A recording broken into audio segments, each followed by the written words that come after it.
We've got people who are just insisting that all this tech stuff and phones and social media and everything is just the worst thing for children, just like with television, just like with movies, just like with magazines, just like with everything new that comes around. We're going to see if we can kind of tease some truth out of this with the assistance of Reason's Elizabeth Nolan Brown on Jonathan Haidt blaming tech for teen troubles. There's the guy there. You can see him. And he's got a book, The Anxious Generation, How the Great Rewiring of Childhood is Causing an Epidemic of Mental Illness. Gotta love the use of that word, epidemic. Whenever they use the word epidemic about something, yeah, you really know they've thought it through. So he's using this analogy. Would you let your child travel to Mars if some Silicon Valley CEO said it was safe? And so Brown says, it's an absurd comparison. Whatever harms may or may not befall minors with iPhones, they're light years less apparent, substantial, or universal than those facing kids shuttling through outer space to a desert planet with an atmosphere mainly of carbon dioxide that is freezing cold with a very thin atmosphere. Yeah, not at all the same as using a pocket supercomputer.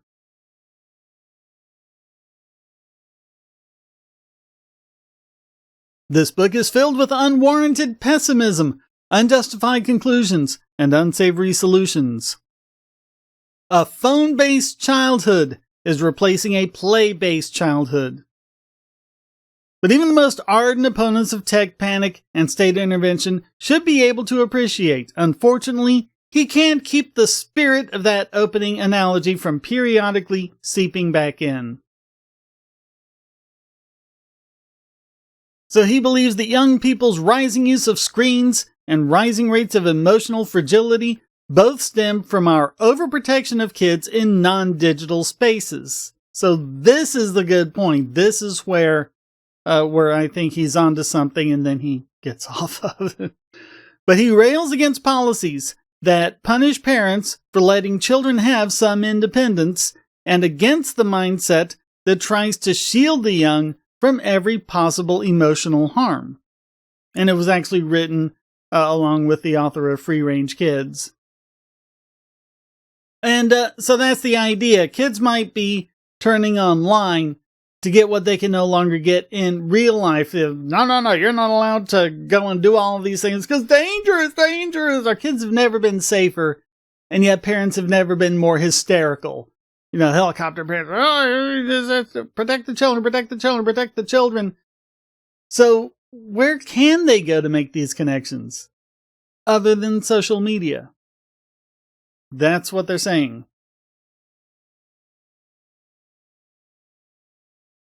And also he marshals a lot of data as he tries to tie the recent rises in youthful depression, anxiety, suicide, and learning loss to phone-based childhoods. But here we run into trouble. Haidt seems convinced there is one right way to interpret this data that implicates technology. Teens who spend more time using social media are more likely to suffer from depression, anxiety, other disorders, while teens who spend more time with groups of young people have better mental health. But what does this really tell us? Not that these platforms are causing these problems. That's possible. But it's also possible that teenagers use more social media and avoid more group activities because of their depression or social anxiety, or that some third factor triggers both. Yeah, this is a classic fallacy. Cum hoc ergo propter hoc. Along with the fact, therefore because of the fact. Hey, look, we've got teens who are experiencing more depression and anxiety, and teens are spending more time online. That must be the cause of it, right? Well, no. The cause might go the other way, or they might have a third cause, or they might just be completely unrelated, and it just so happens that that's what you're getting.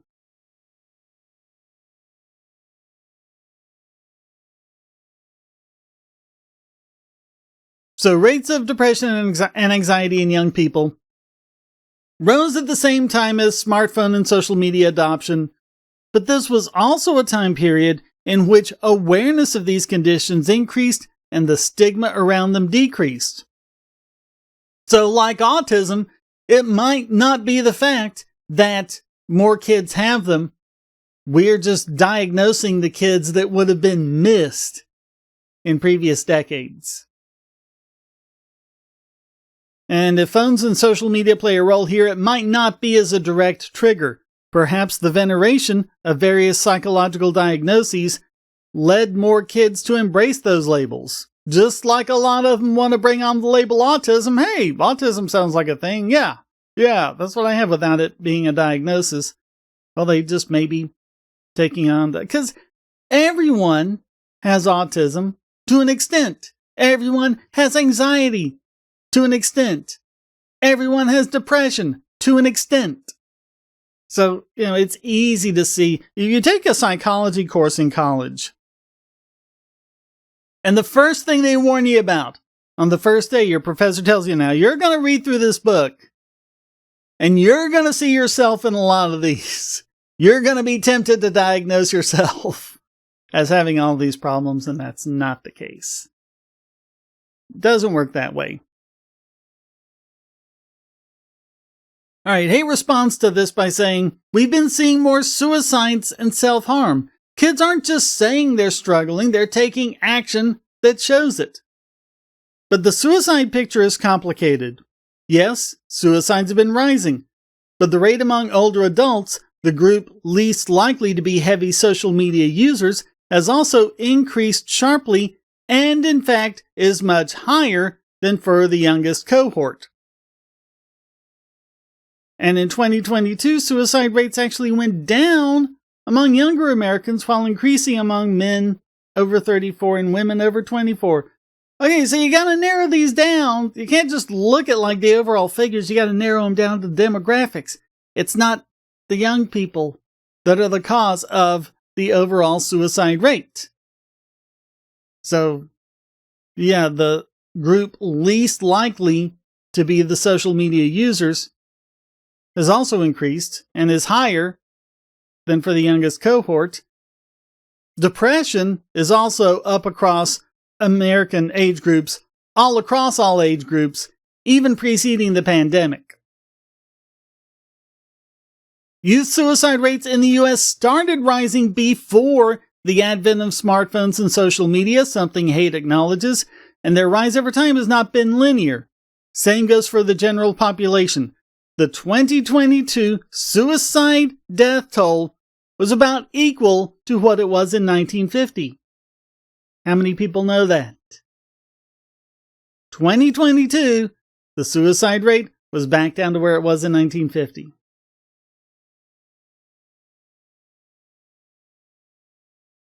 Also, the rise has not been consistent around the world, even in countries with similar smartphone and social media adoption patterns. So, there's a lot of cherry picking there.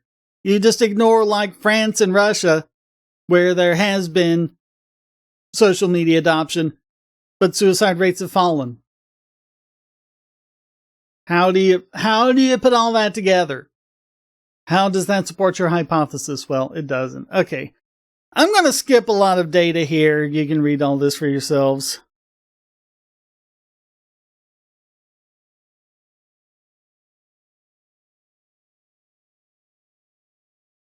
Moving on down to parents who look at the evidence may deem it wise to adopt some or all of Haidt's agenda. Measures like limiting phone or laptop use to certain times of day, or waiting until your kids are a certain age before letting them own a phone or participate on social media.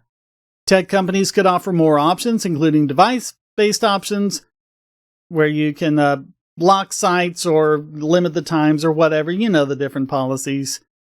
And of course, there's the other half of it.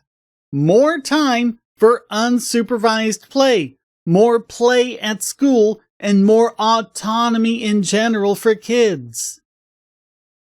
Kids are having just such a tightly regimented life with very, very, very, very little freedoms compared to kids in past decades. So, where do they go to express that freedom? It has to be phones and social media and everywhere else. So yeah, there might be some wisdom there in saying that for your own particular kids, at that own particular time, in the environment that they're in, some or all of Haight's ideas for restricting social media use might apply.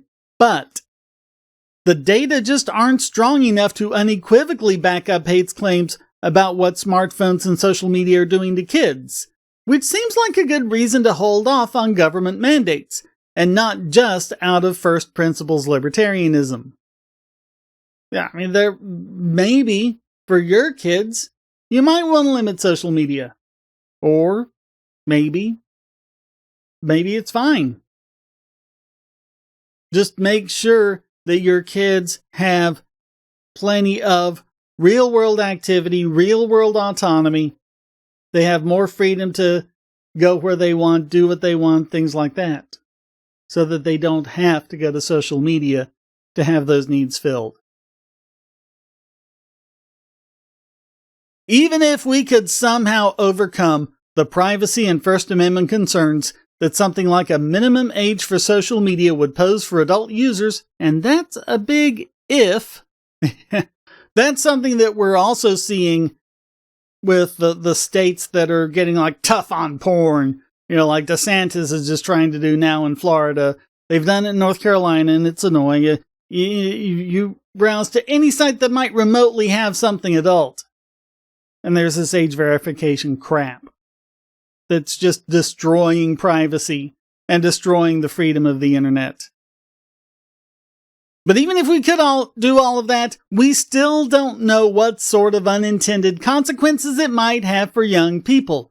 Could a lack of online community lead to worse mental health outcomes? Yeah, because if they're turning to social media, if they're turning to online platforms to get what they're not getting in real life, what happens when you cut off yet another avenue and they don't have any way to express that freedom? They don't have any way to make those connections. Would that make them even worse?